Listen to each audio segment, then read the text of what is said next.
अस्सलाम वालेकुम। आज की इस लेक्चर में हम डिस्कस करेंगे एंडोमेम्ब्रेन सिस्टम। इस एंडोमेम्ब्रेन सिस्टम में हम पार्टिकुलरली डिस्कस करेंगे एंडोप्लाज्मिक रेटिकुलम के बारे में। तो आइए समझते हैं सबसे पहले एंडोमेम्ब्रेन सिस्टम हम किससे कहते हैं।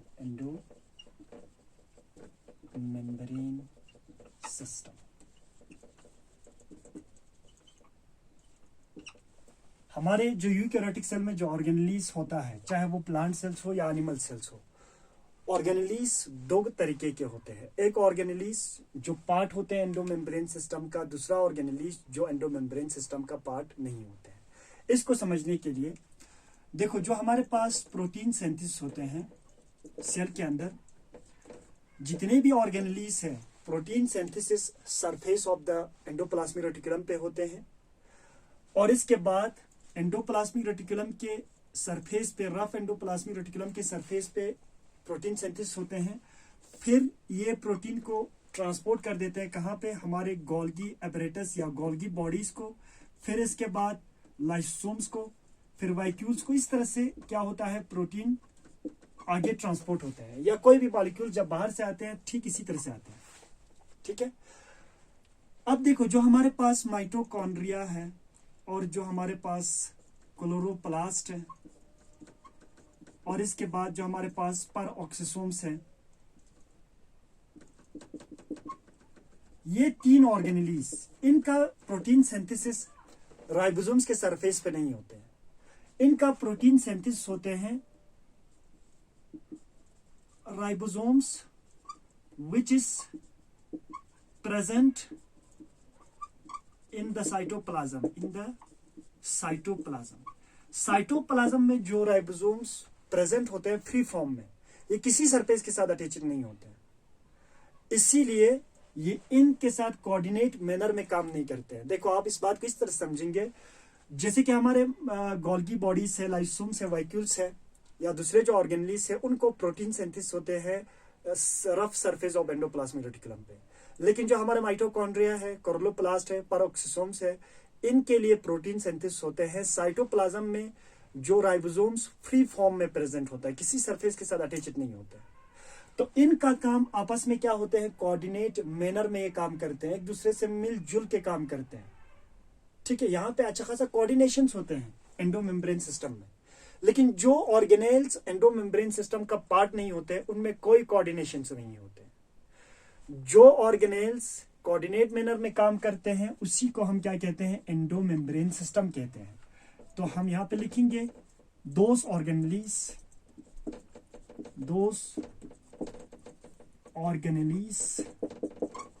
which perform functions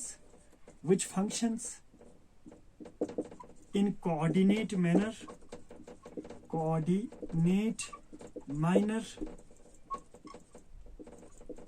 are considered as endomembrane system। उसी को हम क्या कहते हैं, एंडोमेम्ब्रेन सिस्टम। तो एंडोमेम्ब्रेन सिस्टम का पार्ट होते हैं, इससे बिलोंग करते हैं हमारे endoplasmic reticulum, Golgi bodies, lysosomes और वाइक्यूल्स। ये सब क्या होते हैं, पार्ट्स होते हैं एंडोमेम्ब्रेन सिस्टम का। लेकिन mitochondria, chloroplast, peroxisome is not part of endomembrane system. Why? The functions of mitochondria, chloroplast and peroxisome are not coordinated with other organelles which is present in the cytoplasm of the eukaryotic cells। ठीक है, अब इसमें सबसे पहले हम discuss करेंगे endomembrane system में हमारा एंडोप्लाज्मिक रेटिकुलम के बारे में। एंडोप्लाज्मिक रेटिकुलम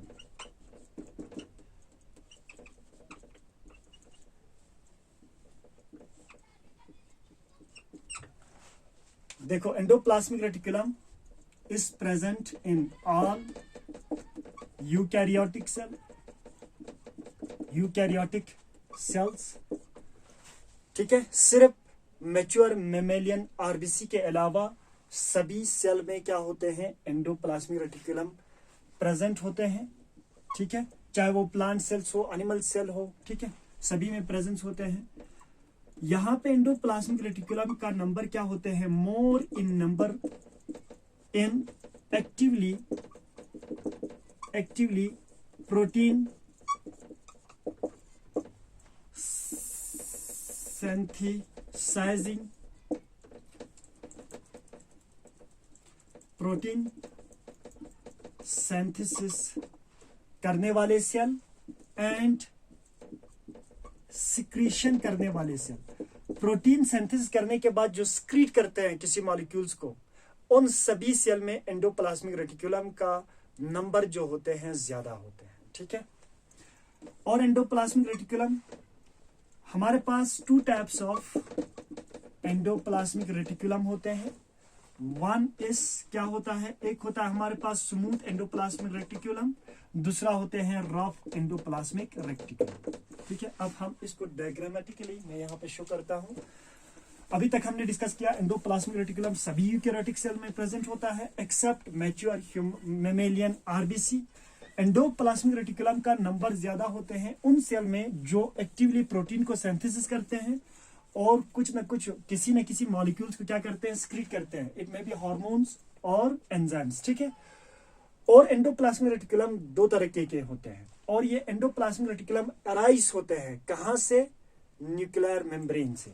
सपोज ये हमारे पास एक सेल है, ये हमारे पास एक एनिमल सेल है, इसका ये क्या है हमारे पास न्यूक्लियस। न्यूक्लियस में क्या होते हैं, इस तरह से न्यूक्लियर पोर होते हैं जिसके थ्रू मॉलिक्यूल्स क्या होते हैं, एक्सचेंज होता है between the cytoplasm and the nucleoplasm.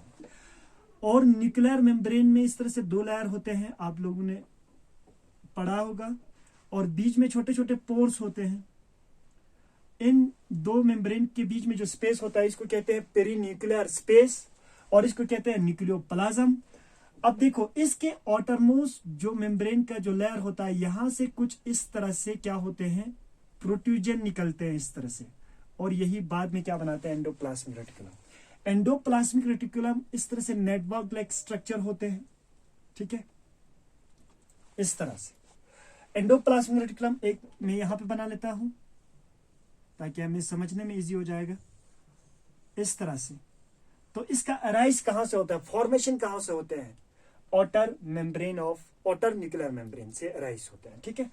अब देखो यहां पे कुछ एंडोप्लाज्मिक रेटिकुलम के सरफेस पे क्या होते हैं, इस तरह से राइबोसोम्स क्या होते हैं, अटैच होते हैं। इस तरह से क्या अटैच होते हैं, राइबोसोम्स अटैच होते हैं। जिसके सरफेस पे राइबोसोम्स अटैच है उसको हम क्या कहते हैं, रफ एंडोप्लाज्मिक रेटिकुलम कहते हैं। दूसरा जिसके सरफेस पे एंडोप्लाज्मिक रेटिकुलम प्रेजेंट नहीं होता है उसको हम क्या कहते हैं, स्मूथ एंडोप्लाज्मिक रेटिकुलम। तो ये क्या है हमारे पास, रफ एंडोप्लाज्मिक रेटिकुलम है। और इसी तरह से इसके सरफेस पर राइबोसोम्स अटैच्ड नहीं है, इसको कहते हैं स्मूथ एंडोप्लाज्मिक रेटिकुलम। यहां तक क्लियर है। अब देखो सबसे पहले मैं डिस्कस करता हूं यहां पे types of endoplasmic reticulum. We have 2 types of endoplasmic reticulum. Number 1, first हमारे पास है रफ एंडोप्लाज्मिक रेटिकुलम, दूसरा है हमारे पास स्मूथ एंडोप्लाज्मिक रेटिकुलम, ठीक है। अब देखो रफ एंडोप्लाज्मिक रेटिकुलम के सरफेस पे क्या अटैच्ड होते हैं, सरफेस अटैच्ड विथ किसके साथ, राइबोसोम्स। और यहां पे राइबोसोम किस तरह के होते हैं, एटीएस। और ये ribosome is mainly responsible for the process of protein synthesis. तो आपको यहां से ये भी समझ आएगा कि rough endoplasmic reticulum is responsible for protein synthesis. Why, here is the ribosome present, ठीक है। इसी तरह से स्मूथ एंडोप्लाज्मिक रेटिकुलम यहां पे क्या होते हैं, विदाउट राइबोसोम्स होते हैं, यहां पे राइबोसोम्स प्रेजेंट नहीं होते। और एक इंटरेस्टिंग बात यहां पे देखो, राइबोसोम्स जो होते हैं वो रफ एंडोप्लाज्मिक रेटिकुलम के सरफेस पे क्या होते हैं, अटैच्ड होते हैं with the help of a protein called riboforin. Riboforin is a protein which is mainly responsible for attachments of ribosomes with the surface of endoplasmic reticulum. Suppose यहाँ पे एक particular क्या होते हैं, प्रोटीन्स होते हैं जिसके मदद से यहाँ पे ये अटैच होते हैं और इसको क्या कहते हैं, riboforin. Riboforin is a protein which is mainly responsible for attachments of ribosome with the surface of endoplasmic reticulum, ठीक है। अब देखो एंडोप्लाज्मिक रेटिकुलम में क्या होते हैं यहाँ पे इसमें दो रीजन्स होते हैं। देखो, इस रीजन को कहते हैं ल्यूमिनल साइट, और इसको कहते हैं, बाहर को कहते हैं एक्स्ट्रा ल्यूमिनल साइट। तो इसके अंदर जो स्पेस होता है इसको क्या कहते हैं, ल्यूमेन ऑफ एंडोप्लाज्मिक रेटिकुलम। और यहां पे क्या होते हैं, ल्यूमेन में क्या होता है, मॉडिफिकेशंस होते हैं। मिसाल के तौर पर डाइसल्फाइड बॉन्ड का फॉर्मेशंस होते हैं, या किसी मॉलिक्यूल्स को या किसी प्रोटीन्स को वहां पे अगर कट करना है या रिजॉइन करना है, यहां पे किया जाता है। ठीक इसी तरह से जो एक्स्ट्रा ल्यूमिनल साइट जो होते हैं एंडोप्लाज्मिक रेटिकुलम का, वहां पे प्रोटीन को या दूसरे मॉलिक्यूल्स का सिंथेसिस किया जाता है। ठीक है,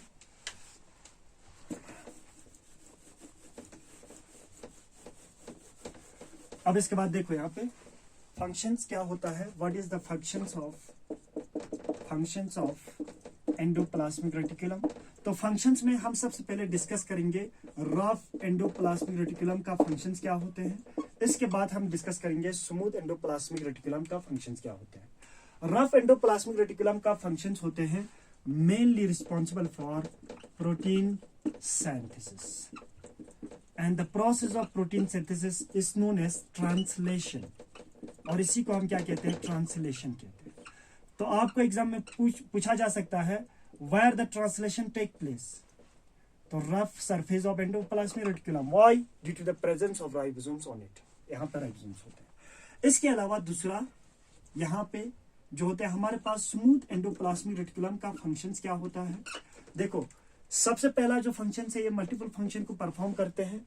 ये यहाँ पे लिपिड सिंथेसिस करते हैं, लिपिड सिंथेसिस। ठीक है, दूसरा यहाँ पे इसका काम है detoxification.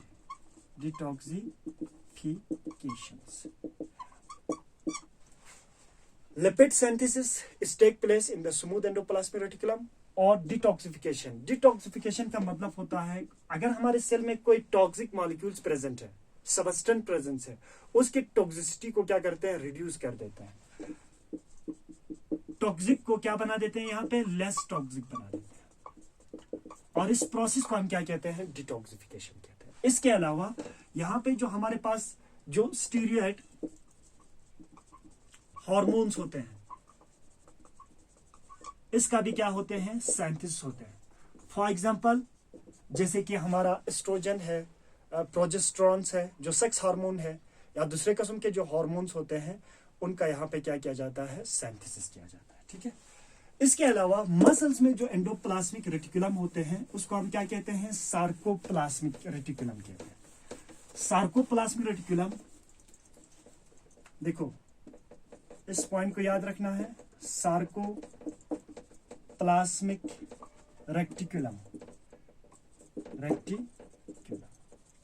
Sarcoplasmic reticulum is the name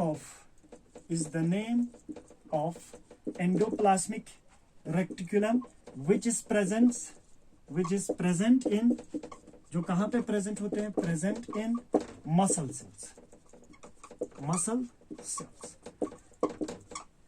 ठीक है, और सार्कोप्लाज्मिक रेटिकुलम में कैल्शियम का कंसंट्रेशन या स्टोरेज जो होते हैं ज्यादा होते हैं। Why? Calcium is essential for the construction and relaxation of the muscle.